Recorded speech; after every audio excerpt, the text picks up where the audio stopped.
everybody, welcome to Burton Avenue. I'm Angie and I love my cutter. I can show you how to make amazing things with your cutting machine, like home decor, wooden signs, custom apparel, and so much more. I want you to love your cutter too.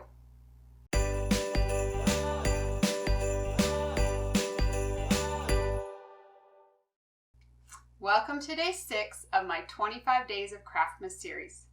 In this series, I'm showing you how to make 25 different Christmas projects using your cutting machine. And I'm sharing the SVG files I used to make these projects for free. So if you've missed any of the previous days, be sure to check them out. Today, I'm showing how to make one last Christmas countdown sign. And this one just might be my favorite. Sometimes I have an idea in my head and I cross my fingers it turns out okay. Sometimes the projects work and sometimes they don't. This one totally worked and I just love how it turned out. It's a pretty easy project to make even if you have just basic woodworking skills. And if you don't have access to a saw, you can cut the house out of vinyl and just apply it to a sign. In addition to the wooden house, you'll also need these wooden rectangles, nails, vinyl, transfer tape, a little Christmas ornament, paint, some glitter snow, and of course, your cutting machine. You can find the complete list of supplies below or over on my blog at burtonavenue.com. Now let's head over to the computer and get started. The first thing we need to do is grab the SVG file we'll be using for this project. You can get it for free on my blog at burtonavenue.com. I keep all the SVG files for the projects I make in my free SVG library. These files will work with all kinds of cutting machines like Cricut and Silhouette.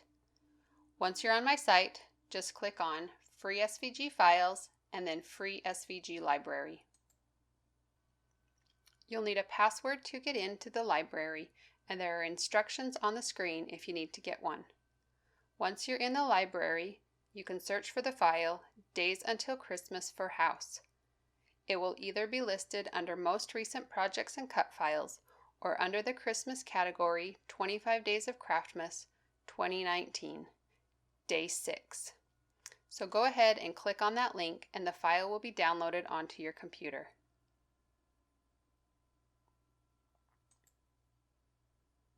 When you download files online, they usually come in a zipped folder and you'll need to extract them before you can upload them into your software.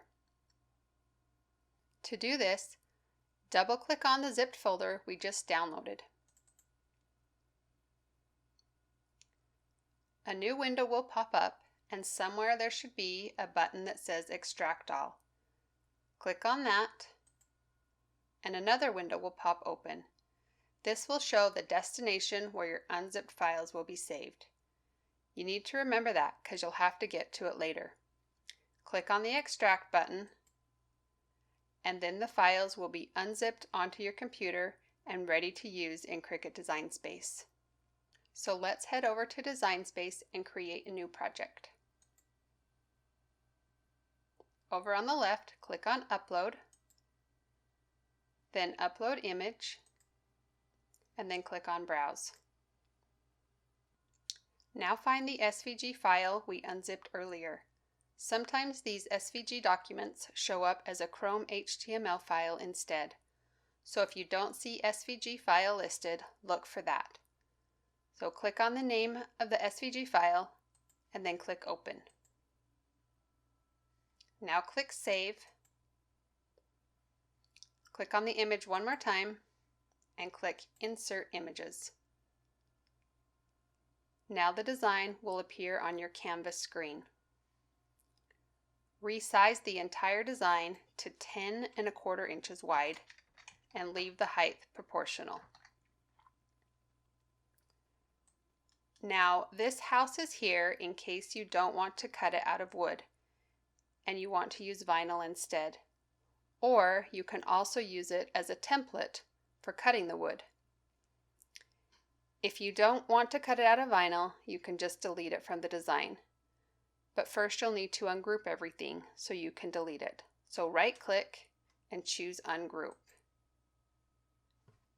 Now you can delete the parts of the house. And you'll be left with only the numbers and the words. And these should be sized to fit correctly on your wooden house. On the right-hand side of the sign, you'll need numbers 0 through 9. But on the left-hand side, you can pick.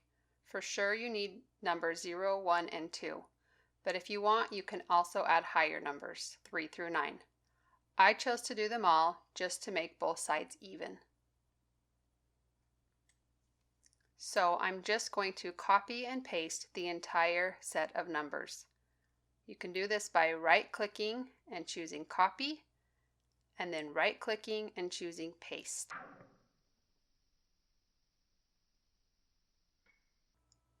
Now I'm going to ungroup the second set of numbers, and then I'm just going to shift things around a little bit.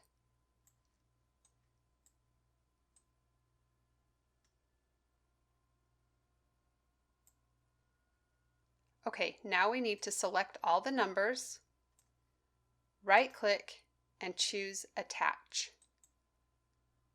We also need to do this with the lettering.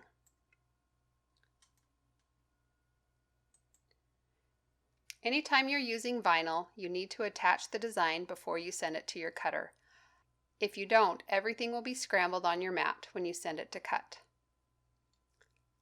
So now click on the Make It button. You'll then be taken to this screen where you are shown what your design will look like on the cutting mat. Since we're cutting two colors, there's two mats shown. The black one will be for black vinyl, and the green one will be for white vinyl. If everything looks correct, click on Continue. Select your cutter from the drop-down box, and then you'll be taken to this screen. Make sure your material is set to vinyl, and then you can load your mat. Place a piece of black vinyl on your cutting mat and smooth it down so there are no wrinkles or bubbles. Then load it into your machine by pressing the up and down arrow button. Once the machine is ready to cut, the C button will light up. Press that button and the machine will start cutting. Once it's finished cutting the black, press the up and down arrow button again to unload your mat. Repeat with the white vinyl. Now let's work on our wood house. You can find the dimensions of the cut pieces of wood in the description below or over on my blog at burtonavenue.com. You will need to drill holes in the rectangle pieces of wood so you can hang them on the sign. To do this, I wrapped a stack of them together with tape and then drilled the hole in the top. Then I painted all of the rectangles white. They took about 2 coats of paint. The pieces of wood used for the roof should be painted gray, and the house and the support piece should be painted red. You'll probably need a couple of coats of red also. Once the pieces were dry, I lightly sanded the edges of the roof pieces and the house. Then I painted over the house and support piece with some watered down black paint and used a paper towel to wipe it off. This just gave it a little bit more of an aged look. Now let's get our vinyl ready to use. You can use a weeding tool to remove the vinyl from around the letters and to take out the small pieces inside of the letters.